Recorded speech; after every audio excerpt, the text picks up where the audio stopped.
O bom, o bonito e o feio. Não é uma referência ao filme dos anos 60, mas eu gostaria de usar essas três palavras que dão título a esse filme para trazer uma reflexão para a gente, um jogo de palavras que vai ajudar a gente a entender um pouco o que a Bíblia tem para nos dizer nessa manhã. A primeira coisa que eu queria começar falando com vocês aqui é que a gente considerasse um pouco a relevância do cristianismo hoje na sociedade. Como essa relevância tem, ao longo do tempo, ficado cada vez mais diminuta. Como o cristianismo hoje, na medida que o mundo evolui e as coisas acontecem, as sociedades melhoram, se desenvolvem ou não, como o cristianismo tem cada vez mais tido menos efeito na vida das pessoas da sociedade. E o que dirá o adventismo? E por que isso tem acontecido? O que tem acontecido que uma mensagem tão poderosa, tão transformadora e tão necessária tem batido em ouvidos moucos? O que tem acontecido que parece que há um desinteresse cada vez mais crescente? O que tem acontecido que as denominações cristãs não têm tido uma boa reputação nas sociedades desenvolvidas da Terra? O que tem acontecido? E qual seria o melhor método, o melhor meio de nós mudarmos esse cenário, principalmente diante de um Deus que se aproxima? Qual seria a melhor forma, e aqui eu estou falando de forma, para que esse evangelho, esta verdade, possa ser percebida para os nossos iguais no nosso tempo? Será que o valor do que é bom, será que é o valor do que é bonito? Ou será que é o valor do que é feio? Eu queria abrir a Bíblia. Queria abrir a Bíblia com vocês em um texto que você com certeza conhece. Lucas, capítulo 10. Numa história que você já ouviu muitas vezes. Num trecho que você já ouviu muitas vezes.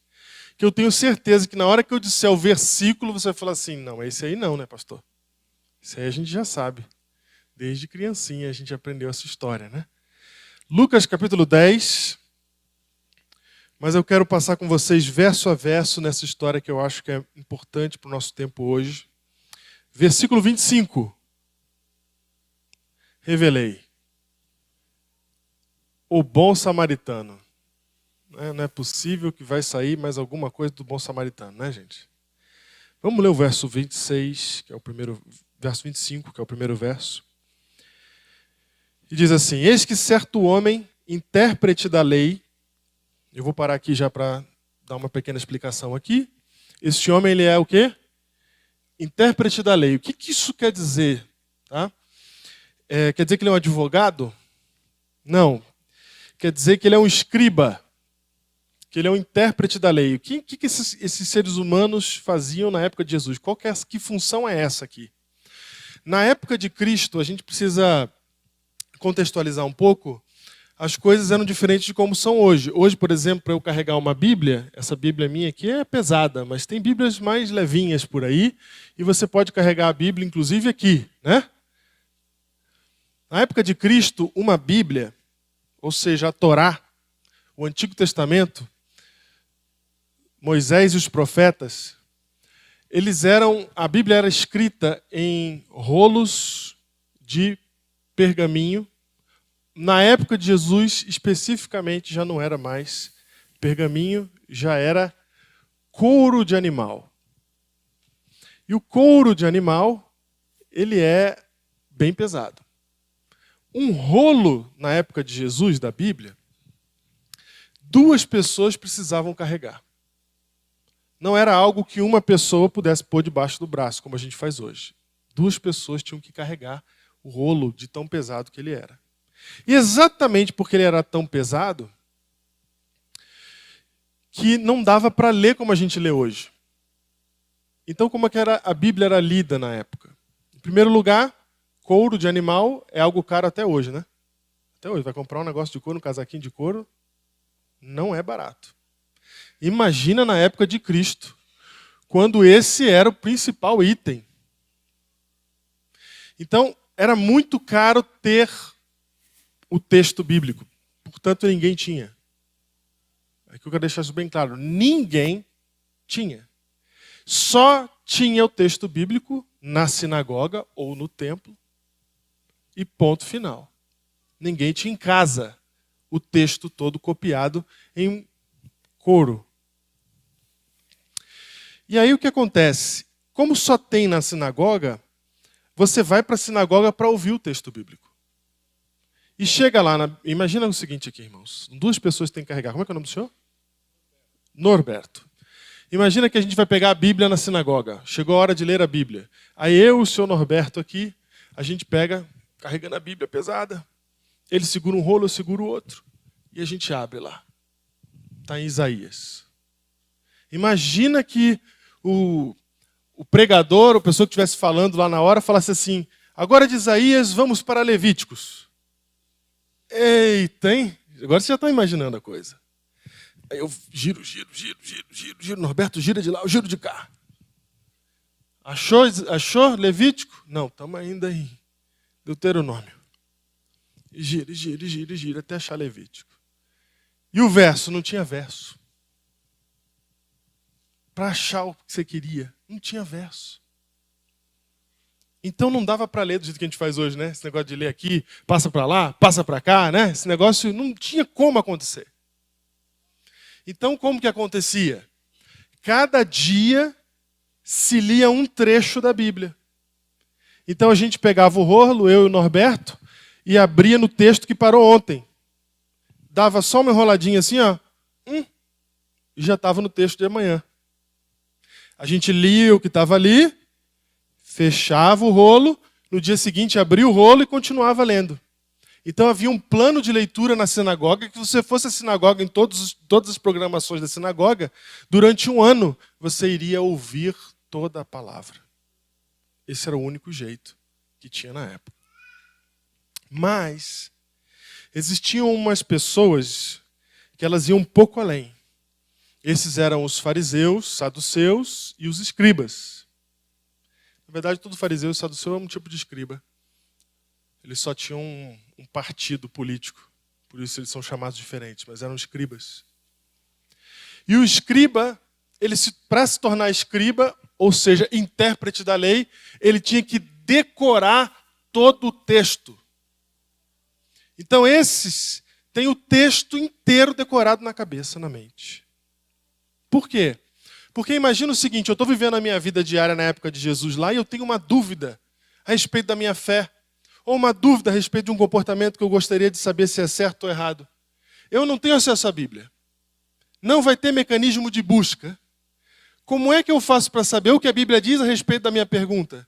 Eu procuro um intérprete da lei. Porque ele tem a Bíblia toda de cor. Então eu chego para o intérprete da lei e falo assim, intérprete da lei, o que a Bíblia diz sobre essa situação? Ele que tem a Bíblia de cor, pensa um pouquinho e fala, a palavra diz. E aí ele cita um texto da palavra que responde a minha pergunta. Esse cara é o escriba, esse é o intérprete da lei. Só para você entender com quem Jesus está conversando nesse texto. Vamos voltar lá, verso 25? Eis então que certo homem, intérprete da lei, se levantou com o intuito de fazer o quê? Pôr Jesus à prova. Então agora a gente já sabe quem é que está pondo Jesus à prova. É alguém que sabe o texto inteiro de cor na cabeça. E que o trabalho, cuja função é interpretar a lei.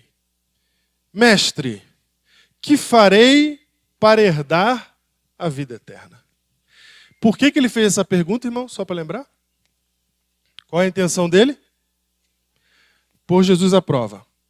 Jesus, sabendo disso, usa uma técnica rabínica muito interessante e eficiente, que, em vez de responder, devolve uma pergunta.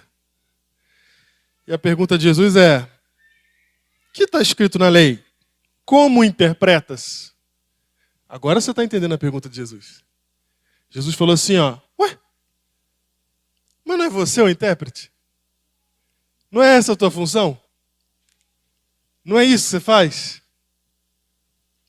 Então, me diz aí você. Essa é a tua função social. O que você me diz sobre isso? Uma pergunta dessa, você precisava saber a resposta. Você sabe a Bíblia toda de cor? O que diz? Como que você interpreta? Então Jesus deixa ele agora sob cheque, mas ele tem a resposta certinha. Verso 27.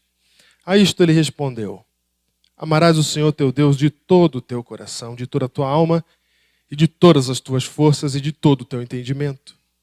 E amarás o teu próximo como a ti mesmo. Muito importante essa resposta aqui, porque essa é a resposta certa. Esse intérprete da lei não só sabia qual era a resposta bíblica, como ele estava atualizado sobre a interpretação da resposta bíblica. Porque ele cita a Shema, que está em Deuteronômio capítulo 6, ouve, ó Israel, teu Deus é o único Deus, ama teu Deus de todo o teu coração, com toda a tua força, com todo o teu entendimento. E eles já haviam interpretado, na época de Jesus, já havia uma interpretação rabínica de que isso incluía o amor ao próximo. O próprio Jesus já tinha dito antes dessa ocasião que era para amar a Deus de todo o seu coração, de todo o seu entendimento, e ao próximo como a ti mesmo. Então, quando ele dá a resposta certinha, ele ainda acrescenta a versão atualizada de Cristo. Ele fala assim: tem que amar a Deus com tudo que você tem e ao próximo. É a resposta perfeita. Essa é a resposta. Esse homem podia estar tentando pegar Jesus, não importa. Ele deu a resposta certa. O próprio Cristo vai confirmar isso agora. Essa é a resposta. Ele sabia o que dizer. Olha o que Jesus responde, então, diante disso. Verso 28. Então Jesus lhe disse: respondeste o quê? Corretamente. Faze isto e... Aqui tem um detalhe que a gente passa reto quando a gente está lendo a Bíblia. A gente passa nessa frase achando que Jesus falou assim: é isso mesmo, está certo. Faz isso e viverás, né? Como se fosse um professor dizendo assim: isso mesmo, meu filho. Só isso aí.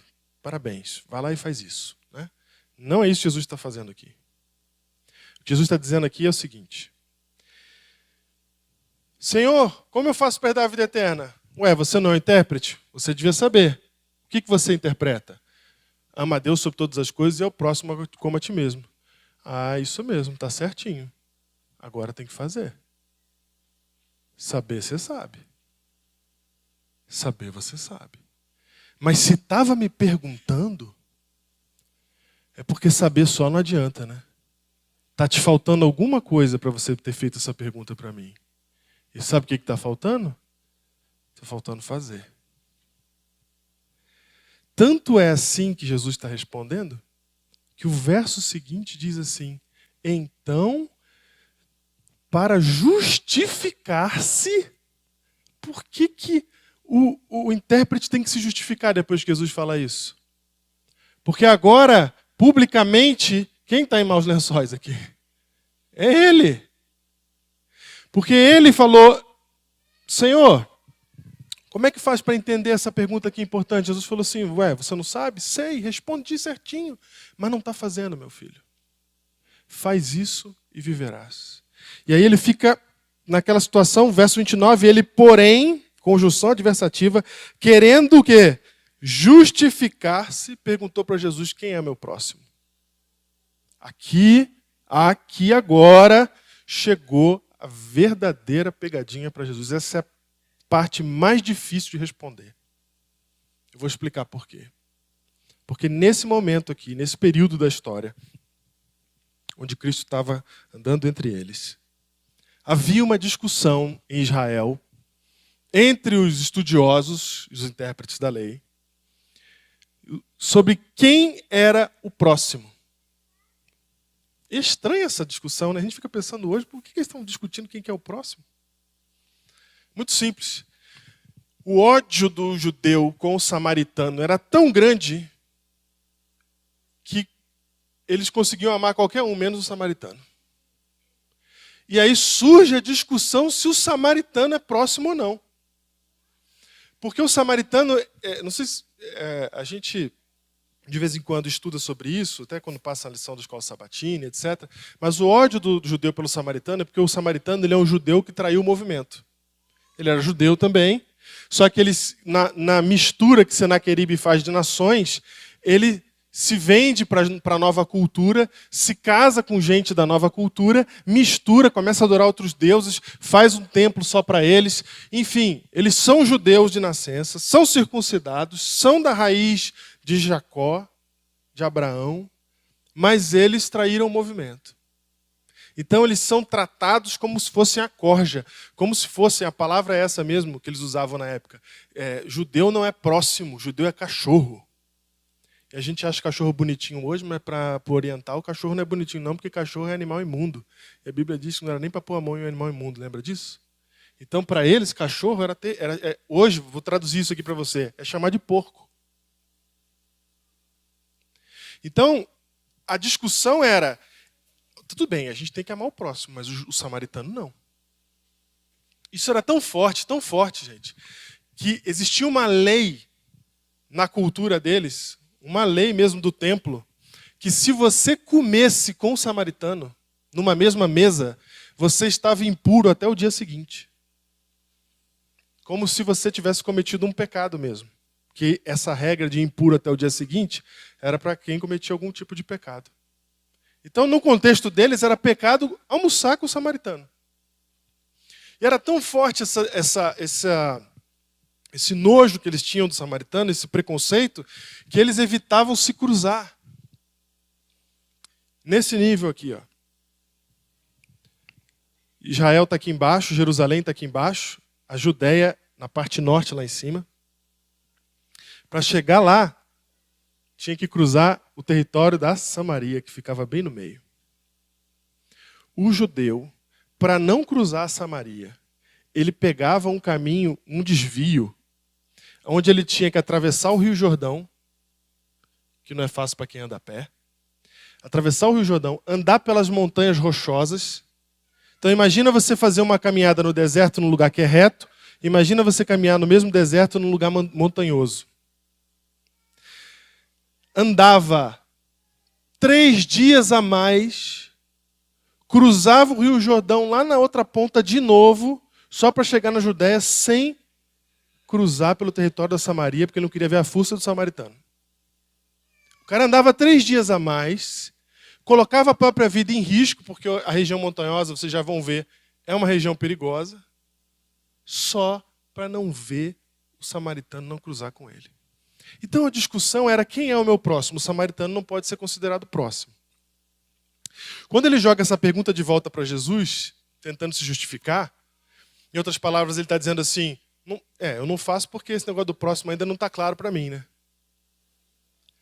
E aí Jesus então está realmente numa situação complicada. Porque se Jesus fala que o samaritano é próximo, um grupo dos que seguiam Jesus já não iam mais ouvir Jesus. E se ele fala que samaritano não é próximo, não faz sentido com aquilo que ele é. Então, agora sim, se Cristo responde direto, qualquer uma das respostas iria causar um prejuízo para o ministério de Jesus. E aí, agora, Jesus começa a contar uma história.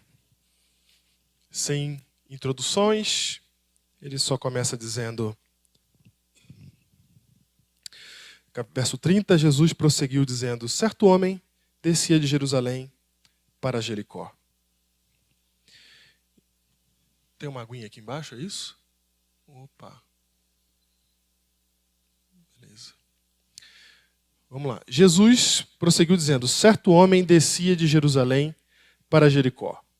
E veio a cair em mãos de salteadores, os quais, depois de tudo lhe roubarem e lhe causarem muitos ferimentos, retiraram-se, deixando-o semi-morto. Essa palavra é importante, tá? Deixando como? Dependendo da Bíblia, vai estar escrito quase morto. Ok? Esse homem, obrigado, Deus te abençoe. Esse homem diz assim, foi de Jerusalém para onde? Jericó. Deixa eu te dizer, obrigado. Deixa eu te dizer que caminho é esse.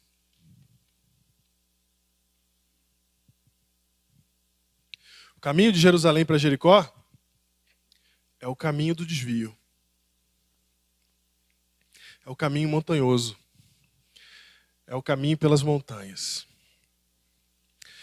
E quando você está numa montanha, e andando lá no meio dela, aquelas montanhas pedregosas daquela região, é o lugar perfeito para o bandido ficar, porque o caminho é sinuoso, você pode virar uma curva e de repente dar de cara com o bandido, ele pode ficar escondido em pedras em cima de você ou embaixo de você. Ele tem vários lugares para poder te atacar, se esconder e fugir. Então esse era um caminho perigoso. Mas o judeu ia por ele por quê? Porque queria fugir do samaritano. E aí, esse judeu aqui, da história que Jesus está contando, e é muito interessante, eu vou falar logo isso, porque daqui a pouco eu costumo esquecer. Mas Ellen White diz que essa história que Jesus está contando aconteceu dias antes. E que os players estavam na multidão. Os caras que participaram da história estavam na multidão quando ele conta essa história. Vamos continuar. O homem ficou lá quase semi-morto. O que aconteceu? Casualmente, verso 31, descia um sacerdote por aquele mesmo caminho. E vendo-o, passou o quê? As palavras são importantes que Jesus escolhe. E vendo-o, passou de largo. Vamos traduzir isso para português de 2019. Passou como? Longe. Passou longe. Isso é importante, porque nós estamos falando aqui de proximidade. E ele passa longe, o sacerdote. Semelhantemente, verso 32, um levita descia por aquele lugar. E vendo-o também, passou de largo. Bom, acho que o feio da história vocês já sabem quem é. É um homem que está jogado no chão, destruído. E quando você olha para ele, você vê uma pessoa disforme, quase morta, semi-morta, talvez até morta. E o sacerdote, que é o cara responsável para mediar entre Deus e o homem, aquele que deveria representar a imagem de Deus, passa longe. E o levita, o que é o levita? O levita, ele é o teologando. Ele é o aprendiz de sacerdote. É a mesma coisa. Em outras palavras, passam duas pessoas ali que são pessoas que a gente esperaria que parasse para atender. E eles não param. Mas aqui eu quero parar um pouquinho para sermos realistas. Gente, fala a verdade. Se você está passando, vou falar do lugar que eu morei nos últimos anos. No Capão Redondo. Meia-noite. Você está passando num lugar que não tem mais ninguém. E você vê no chão alguém que está sangrando, sangue fresco. O que você faz? Fala a verdade. Meu amigo, o cara acabou de tomar um tiro ali. Quem que é o próximo, né? Se eu ficar aqui, e se for um golpe, e se não sei o quê, né?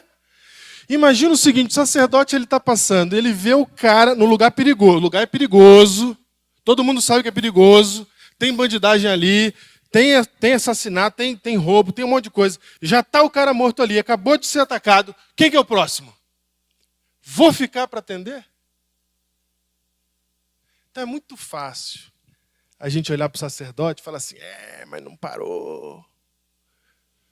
Mas é o homem de Deus. Né? Quem de nós teria coragem de parar numa situação de risco dessa? Quantas vezes você, no sinal à noite em São Paulo, se aproximou de alguém de você à noite, você falou assim, à noite não dá, amigão, não vou nem abaixar o vidro, porque... Né? É normal, é natural isso. Então, o primeiro questionamento que a história traz para a gente aqui é o seguinte. Ajudar vai pôr sua vida em risco. Ajudar vai te tirar do conforto. Ajudar vai te sujar.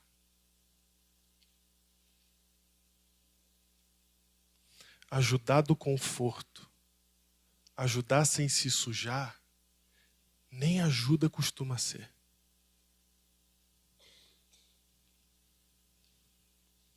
Tem mais um detalhe aqui, a favor do sacerdote e do levita.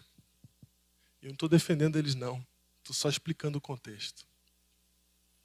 Existia uma lei em Levíticos que dizia assim, o sacerdote, portanto a mesma lei servia para o levita, não pode tocar em cadáver.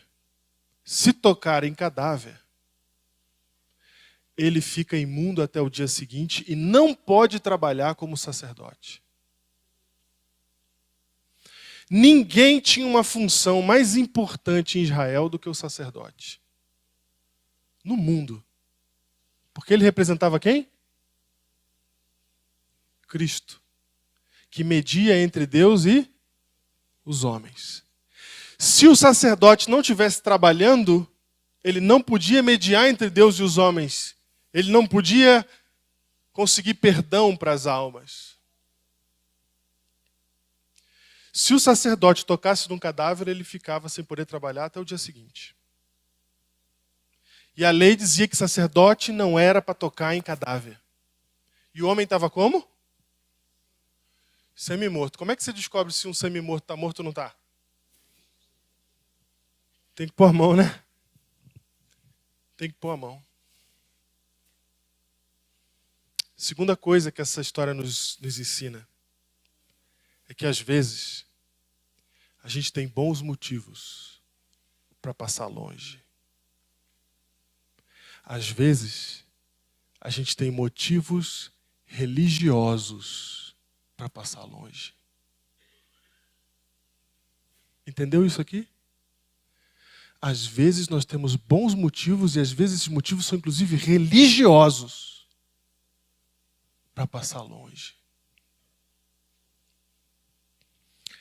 E o bonito é o sacerdote, que estava sempre muito bem vestido, sempre exibindo a sua proximidade com Deus na vestimenta. Mas passou longe, porque tinha bons motivos para passar longe.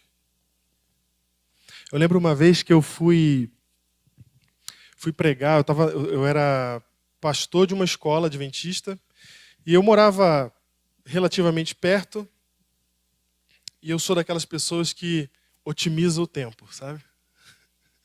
Ou seja, chega na hora certinha, sai na hora certinha. E nesse dia eu estava indo, e na minha mente, desde quando eu comecei a ser pastor, eu sempre tive o seguinte, tem um papo aí que pastor sempre chega atrasado, então eu nunca vou poder chegar atrasado, porque eu não quero que esse negócio se perpetue. E aí eu me preparei e tal, tô indo para fazer o sermão no domingo à noite, tô indo pregar. Tá tudo certo, tá tudo no horário, tá tudo bonitinho.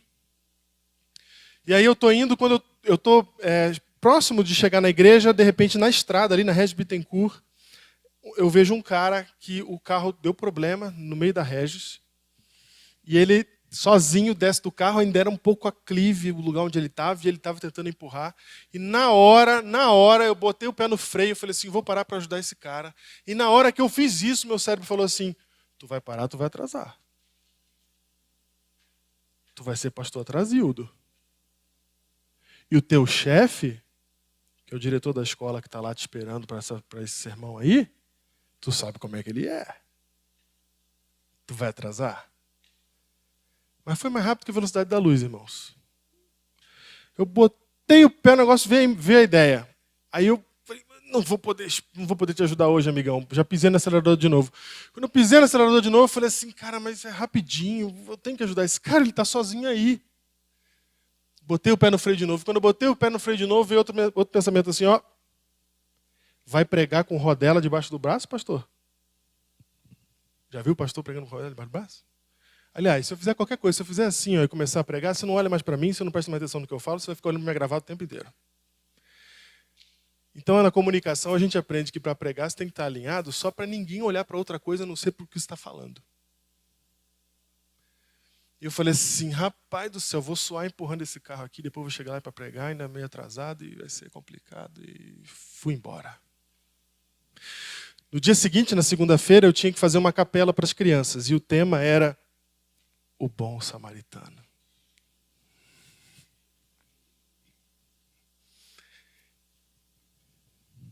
E aí eu lembrei que na noite anterior eu tinha bons motivos religiosos, para não atender alguém que precisava. Verso 33. Certo samaritano, que seguia o seu caminho, passou-lhe como? Passou-lhe como? Perto. Essas palavras são importantes. Passou-lhe perto. E vendo, compadeceu-se dele. E chegando-se, pensou-lhe os ferimentos, aplicando-lhes óleo e vinho, e colocando sobre o seu próprio animal, levou-o para uma hospedaria e tratou dele. Deixa eu explicar direito o que está acontecendo aqui. Esse homem usou os seus itens caros, óleo e vinho, que ele havia levado para a viagem para quem usar, caso necessário? Ele. E ele usa aquilo que era para ele usar caso necessário, e diante de alguém que demonstrou para ele já que o caminho está perigoso, em vez de preservar para ele mesmo, ele para, interrompe o seu trajeto, perde o seu tempo, se suja, coloca o homem no seu cavalo. Bom, se o homem está no cavalo dele, ele está como agora? E trata dele, leva ele para uma hospedaria. E no dia seguinte, tirou 2 denários, 2 dias de trabalho, o salário de 2 dias, entregou ao hospedeiro dizendo, cuida desse homem, e se faltar algum dinheiro, se gastar mais do que eu te deixei aqui, eu te indenizo quando voltar. Isso aqui, irmãos, é ajuda. Ajuda é se envolver. Ajuda é trabalhoso. Ou você acha que foi simples para Cristo descer do trono, nascer menino, passar 33 anos aqui e sentir fome, suar, trupicar o dedão na mesa? Tudo isso, 33 anos aqui, para nos ajudar. Não existe ajuda sem envolvimento, sem proximidade. Passar longe, há muitos motivos para se passar longe. Mas para chegar perto, a gente vai ter que se envolver. A gente vai ter que dar do que é nosso. Seja tempo, seja recurso, seja energia, seja esforço pessoal. A gente vai ter que dar do que é nosso. E aí, de fato, estaremos ajudando. Depois de contar essa história, Repara na pergunta de Jesus no verso 36. Qual desses três te parece ter sido o próximo do homem que caiu na mão dos salteadores? Repara na pergunta de Jesus. Porque a pergunta do homem qual foi? Vocês lembram o que o homem perguntou para Jesus? Quem é meu próximo? A pergunta de Jesus para ele no fim da história é: qual foi o próximo de quem caiu? A pergunta não é quem é o seu próximo, a pergunta é: você vai ser próximo de quem? A pergunta não é quem é o seu próximo, se a outra pessoa é digna de receber a sua ajuda. A pergunta é se você será digno do reino de Deus, fazendo o que Cristo fez. Se você vai se aproximar. Quem é o próximo do que está caído?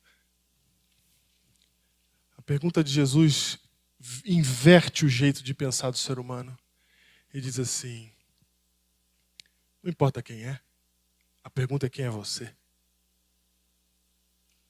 Você é o que passa perto? Ou você é o que passa longe? Mateus capítulo 5, verso 16. No sermão mais famoso de Jesus, ele cita luz 3 vezes. E a primeira vez, no capítulo 5, verso 16, ele fala assim: assim brilhe a vossa luz diante dos homens, para que vejam as vossas boas obras e glorifiquem ao Pai que está nos céus.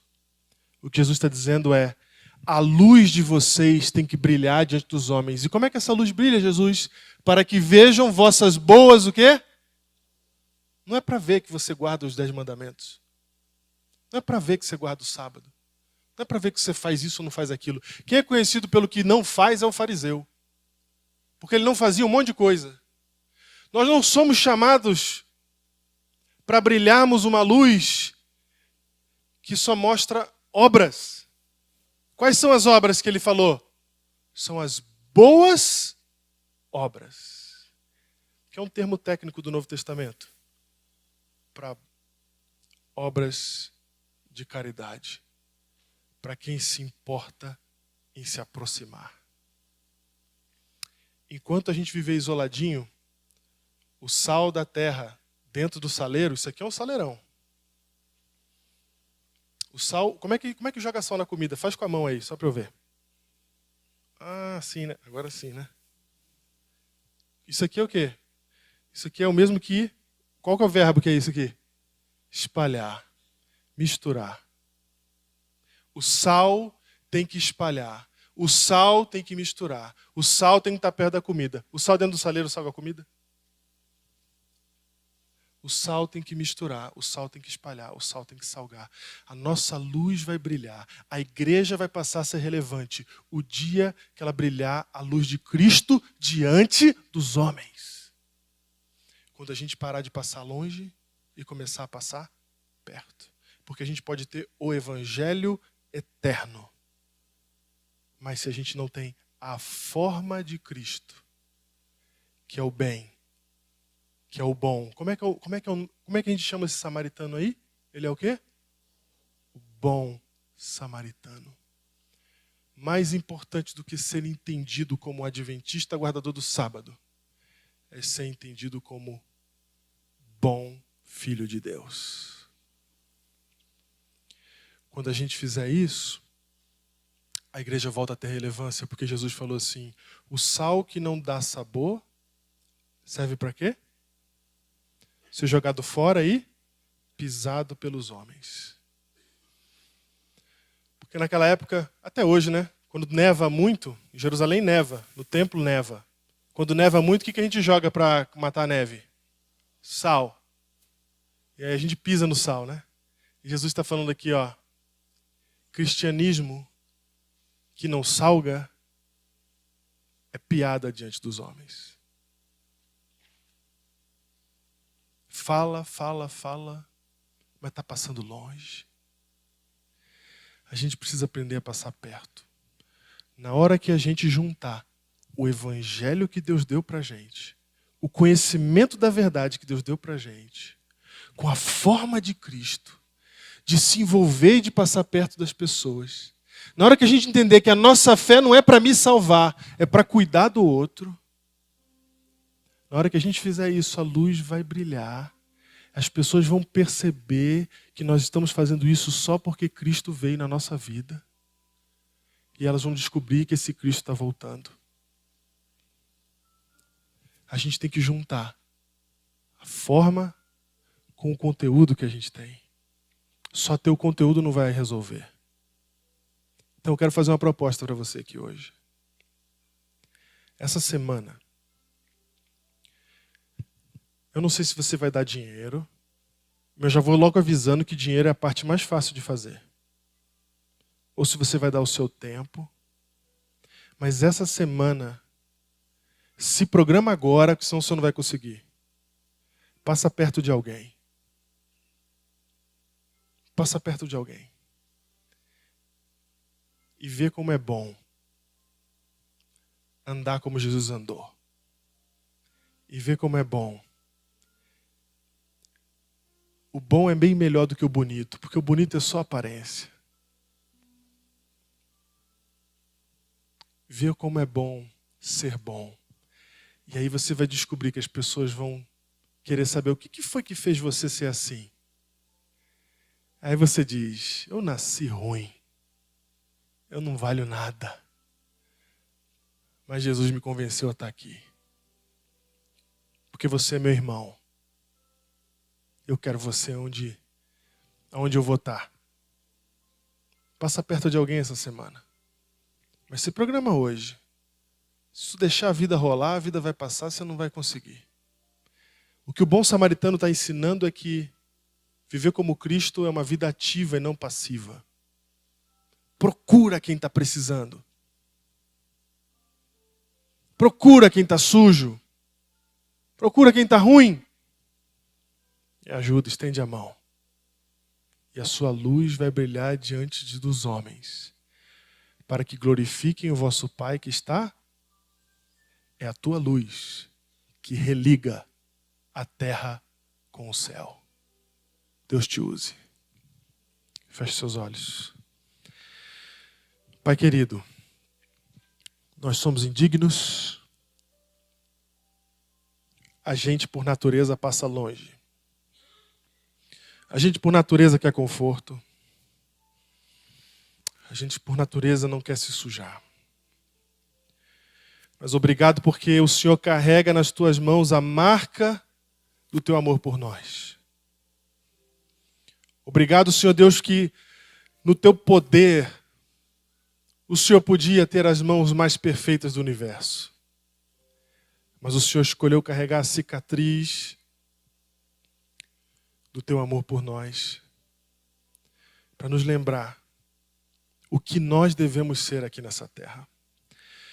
Faz da gente discípulos teus, gente que ama de verdade.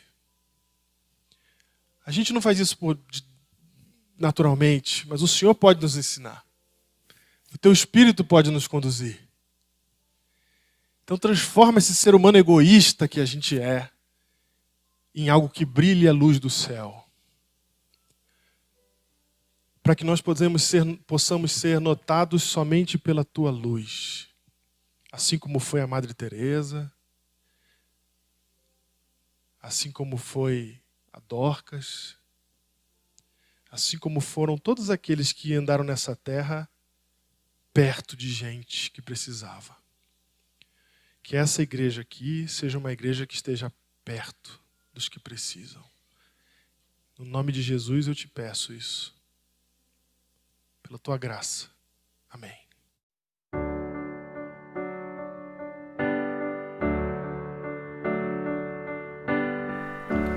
Permaneço em sua graça, na paz e alegria do Senhor, com irmãos compartilhando minha fé. Permaneço em sua casa, aqui me ensina